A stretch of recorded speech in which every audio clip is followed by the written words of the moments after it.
the top tech trends of 2011, how tech folks feel about the economy, and hello college graduates, employers aren't really thrilled with your behavior in the workplace. I'm Mark Pfeffer, and this is the Dice News Update for Friday, October 29th, 2010.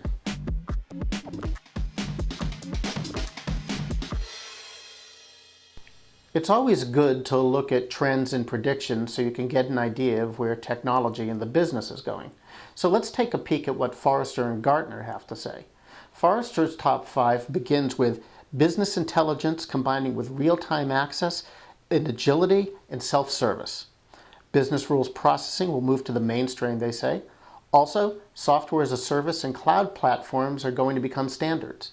Systems management is going to enable more virtualization. And finally, they see collaboration platforms becoming more people-centric. Now, what about Gartner? Well, the things they're predicting are going to become big are cloud computing, mobile apps and media tablets, next-generation analytics, social communications, and collaborations. Kind of a lot of social in there, don't you think? So the question that you need to ask yourself right now is, how well are you positioned to take advantage of all of these trends as you position yourself for your career? So more than half of the technical professionals surveyed say that there are fewer jobs in IT than there were before. But interestingly, 43% of those same people say they wouldn't have trouble finding a job if they had to. The survey is by Technosource, and it also found that 38% of IT workers are likely to look for a job in the next 12 months. That's up a point from the second quarter and the highest level since the fourth quarter of 2009. At the same time, only 20% think the economy is getting better. About 47% say it's basically staying the same.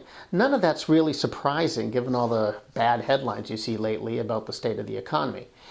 But still, most feel good about their job security. They think their companies are doing well, and they trust in their ability to find a new job if they want to, or have to.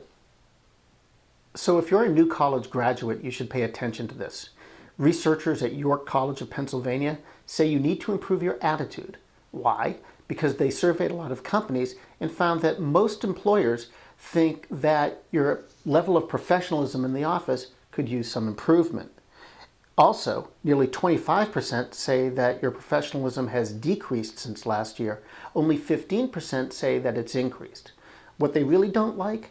Well, first of all, you could improve your internet etiquette, which means don't look at Facebook when you're in the workplace. You can also take more responsibility for your actions, and you can get used to constructive criticism. It may hurt, but it's not always a bad thing. The other thing about these 3 things is that employers say they're very important. So that comes down to, how do you want to stand out? Well, sorry for the lecture. That's it for this week.